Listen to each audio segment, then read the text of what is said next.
Welcome back to the Rick Smith Show. Now, here is Rick Smith. So some good news coming out of the Department of the Interior.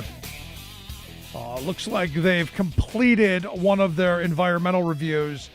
And I guess this is one of the key steps to getting moving on this offshore wind program called Vineyard Wind. 800 megawatt project off of Martha's Vineyard, I guess is where this is at.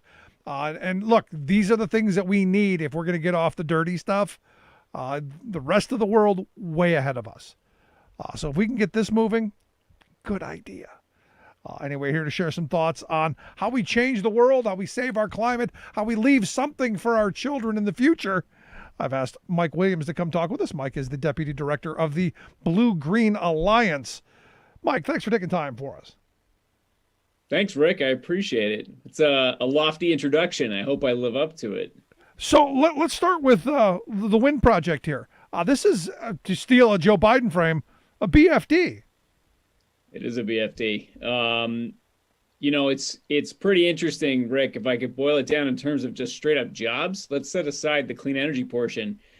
When the Block Island project, which is the only offshore wind project we have operating, when that was built, and there's only 5 turbines. When that was built, it hired over 300 people, and it was nearly all union members. 300 people, 5 turbines. This thing is way bigger, Vineyard Wind, way bigger, many magnitudes bigger. So we're looking at pretty massive job creation coming out of this. And we've been working quite hard to make sure that this one is also union built.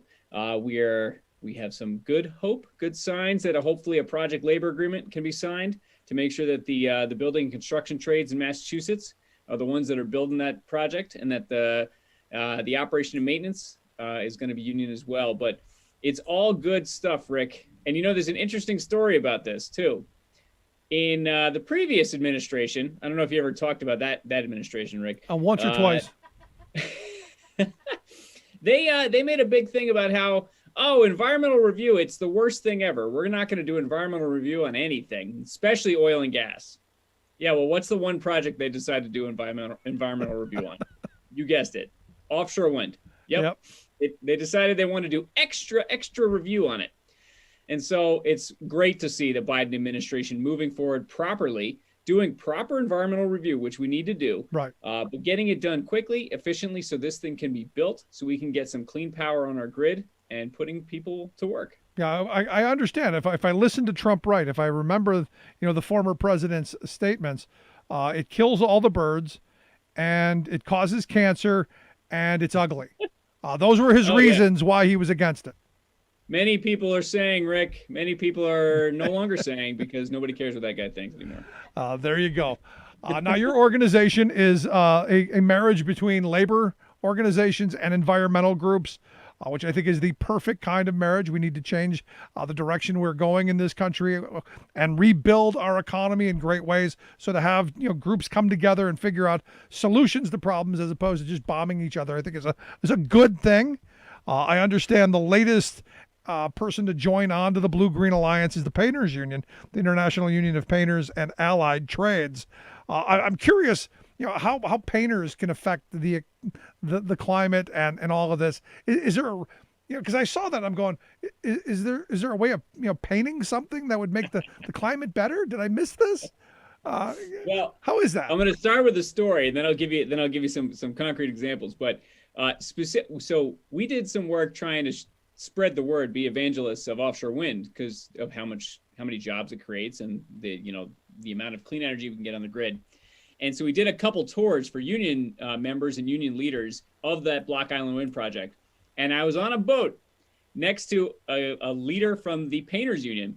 And I looked at him and I said, Scott, what does this have to do with you guys? And he turns to me and he's got a thick Rhode Island accent. He goes, you know how much bleeping paint is on that thing?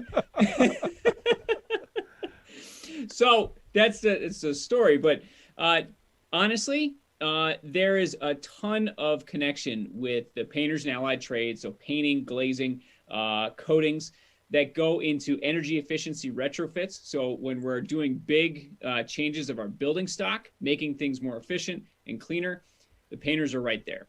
It's a big part of it. When it comes to clean energy, they do coatings on potentially on solar panels, definitely on glass windows. They do paintings and coatings on wind turbines. They're there. And they're also there because they're just a great forward-thinking union. I mean, one of the first things we're working together on is a big push to get the PRO Act passed.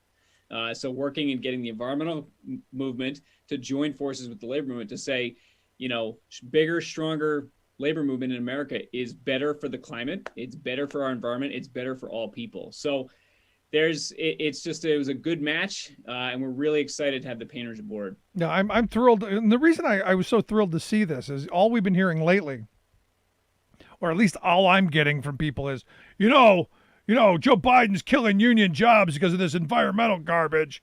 Yeah, because he shut down the Keystone XL pipeline because I guess they're going to be. I've seen numbers between 2,000 and 11,000. I don't know exactly what the number is, but I've been told numerous times that it's a job killer. And I'm going, no, we can take those people who have really good skills and build these wind turbines.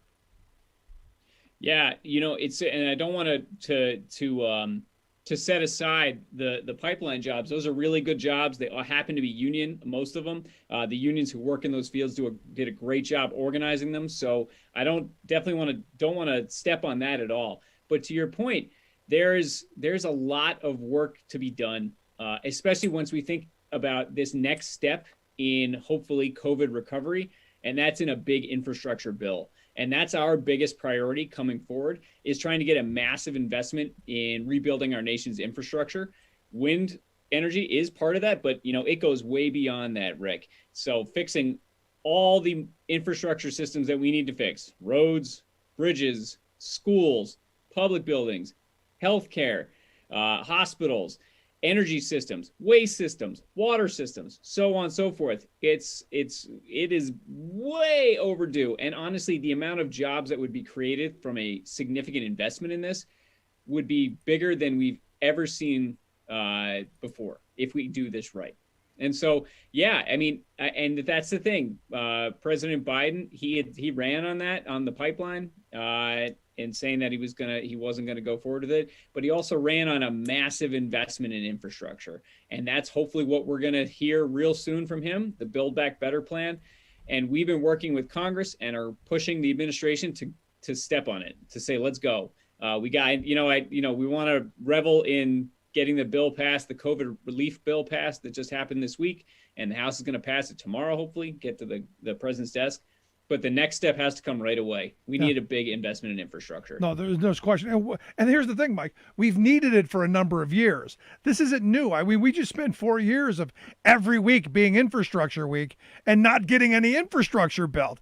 I mean, there were always fun, cute little pictures of Trump driving trucks and playing with stuff, but no actual policy to get our roads paved, to increase broadband access. I mean, the American Society of Civil Engineers, they just came out with another report card.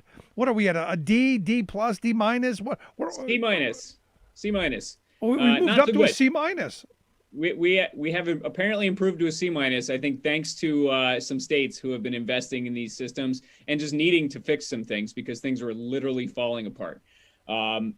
It's a mess. You're right. You stole my joke, Rick. I was going to say something about 4 years of infrastructure week, and look what we got. We didn't even get a T-shirt out of it. But we need to finally do this investment. Honestly, it goes before that too. President Obama, we wanted a big infrastructure package. It didn't really come to fruition. Yeah. We need it now. President Biden ran on it. We can do big things about this. Honestly, the BlueGreen Alliance cares deeply about solving climate change. And one thing we say all the time is that climate change is an infrastructure problem.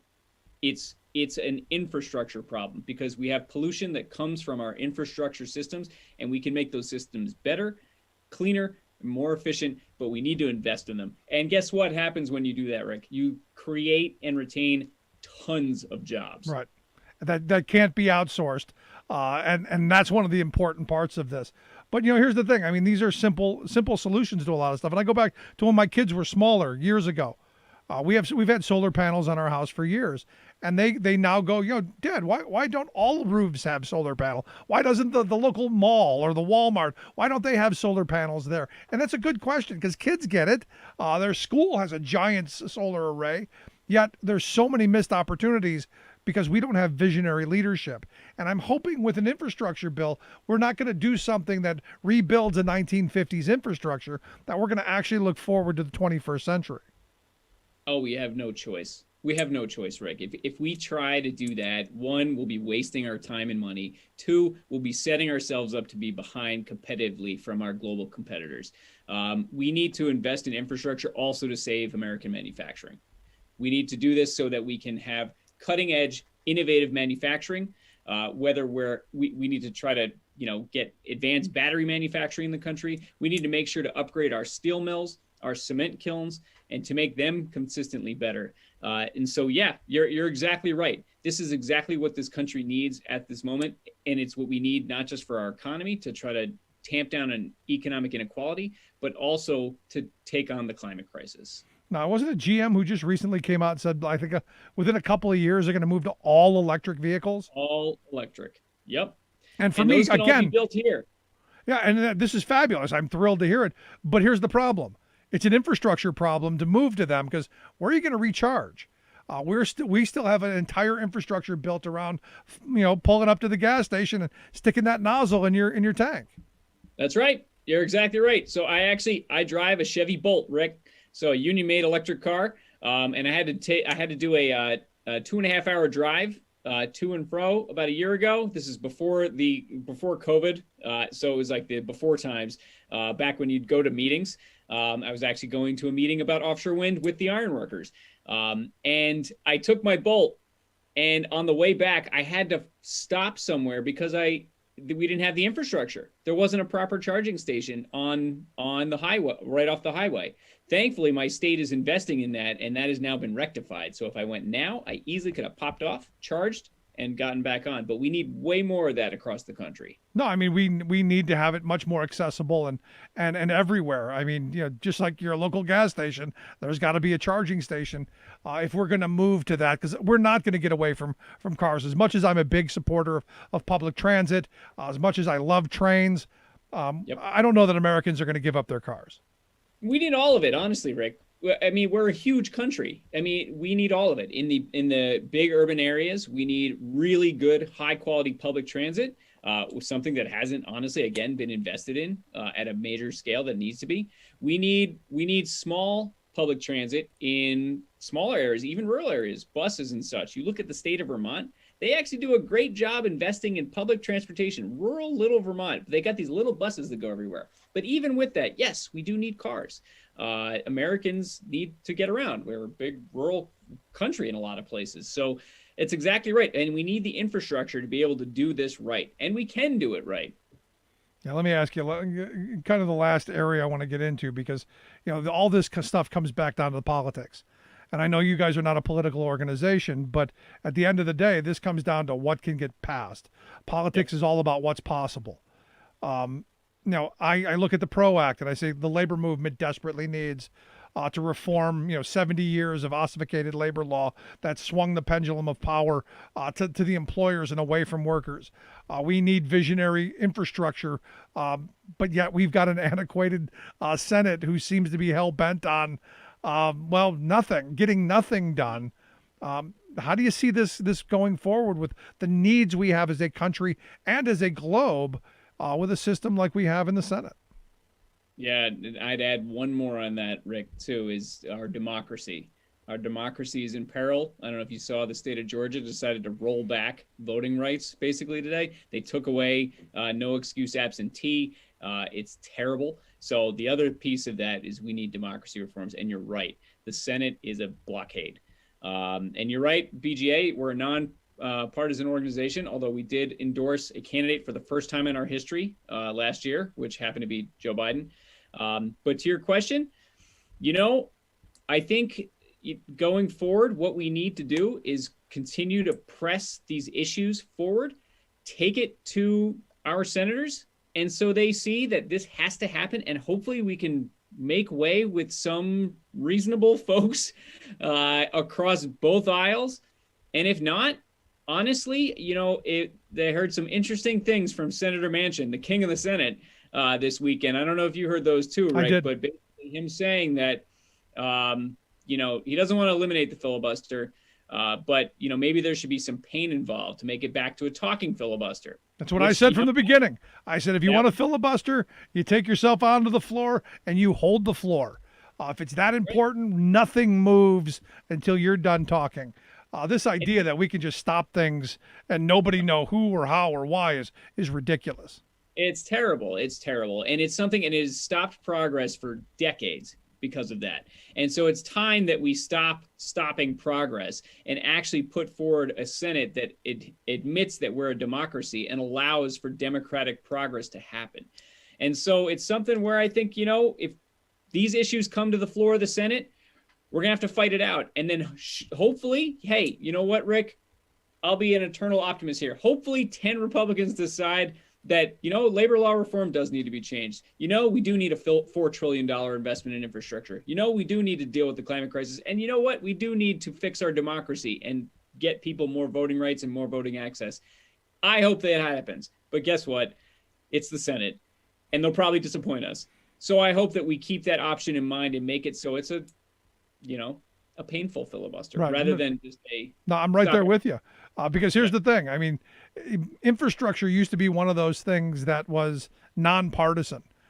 You went in, you got your projects to take back to your district, and everybody was happy. You divvied it up. Everybody got something for ribbon cuttings, and hey, look what I brought home. Look, no Republican voted to give money away. I don't know what other bill would ever pass if giving money away doesn't. Yeah, I was floored that no Republican voted for that relief bill. Floored. It's such a show. I'm trying to use not inappropriate words, Rick, because it was insane that no Republican voted for that bill. People are hurting.